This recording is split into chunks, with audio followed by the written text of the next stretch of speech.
What's up everybody? Welcome back to the channel. My name is Sean and hey, question of the day, do you budget and how is that going for you? We're going to talk about it right after this.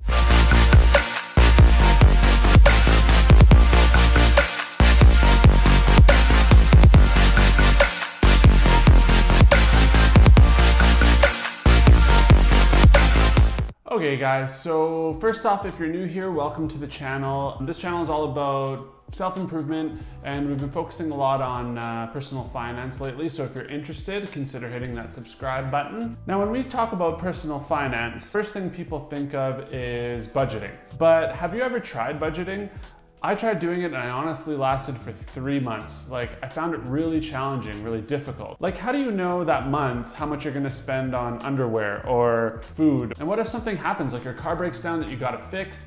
How do you budget for unexpected events? Yeah, to me, I found that every month there would be some unexpected expense, like somebody's birthday or Mother's Day. Always budget for Mother's Day. So I found budgeting really difficult in those scenarios.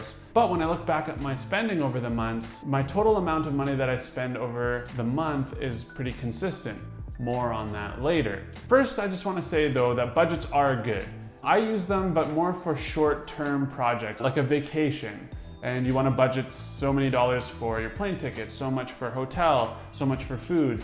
And you have your vacation for a week or two and then the vacation's over, stop budgeting. That's where I see these as being really useful. Another example would be for a house renovation. So as I've mentioned in other videos, we renovated our house completely and we budgeted for that project, which was great because you could track how much you were spending for every category. And sometimes we overspent on a certain category. Let's say we had to bring a contractor in to do something that we couldn't do ourselves. So then what we would do is we'd look at the other buckets in the budget and say, oh, okay, well, we can save a little bit here if we use this material instead of what we were planning, and we can balance the budget that way. Short term and for specific projects, I find budgets super handy, but month to month, all the time, tracking a budget in a spreadsheet or tracking your budgets online, I just find that it can be discouraging for people. You'll try it and you'll run into the first surprise expense and be like, oh shoot, well, there goes the budget, blew the budget again for another month there. Then you go to month 2 and all of a sudden, yeah, it's Mother's Day, boom, blew the budget one more time.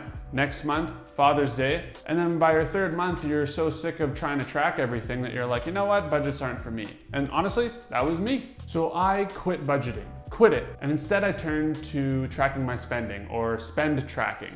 Now, that sounds like the same thing, but there's one little nuance there. Spend tracking for me means that I go about my month spending what I need to spend. Then I look back and I start looking at patterns in how much I spend for certain categories.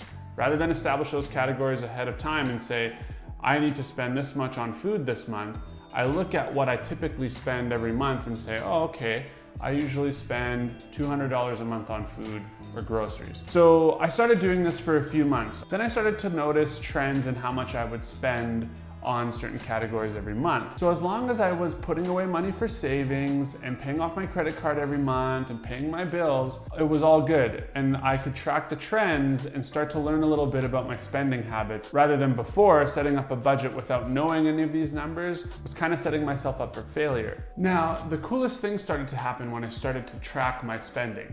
I sort of subconsciously started to find ways to save money. When I was aware of how much I was spending on certain categories, I started to do things like calling up my internet service provider and trying to swing a better deal or a new contract to bring down my monthly expenses. I started to go out and eat with a couple coupons because I was like, well, this will bring down the trend. And I liked watching those little changes slowly bring down the trend in certain categories as I started to track my spending. This worked better than any budget I have ever created. Now, if you're curious about how I track my spending, it's all automatic. I don't use a spreadsheet actually. It's all online and it's on a website called Mint. Okay, so super quick public service announcement here, guys. I'm not paid by Mint. I'm not sponsored by Mint. I'm gonna leave a link to Mint in the description below, but even if you click that link, I don't get any sort of kickback from Mint. I'm just letting you guys know what I use. I'm just a user of Mint who has been using it for years now, and I find it's a really good tool that helped me out. So rant over. Back to it. So Mint lets you combine all your bank accounts, all your investment accounts, your credit cards, all together under one website and gives you one big full financial picture. You can also set up budgets for certain categories, and Mint can send you alerts if you're about to exceed your budget on something. It also trends how you spend your money in certain categories, which is probably my favorite feature about the whole website. I use this feature all the time to compare credit cards, for instance, because if a credit card gives you a lot of points for a certain category, you can go to Mint, you can look at how much you've spent on that category in a whole year and decide if a credit card is a good idea for you. I actually did that exercise on the Apple Card. If you're interested, here's a link to the video I did on that. Anyway, it's a great tool. If you want to see a video about how I use it, please let me know in the comments below. Well, that does it for me, guys. Tune in next week. I'm gonna do a book review on a book called Getting Big Things Done, The Power of Connectional Intelligence. Until then, have a great day and an even better tomorrow, guys. See you next week.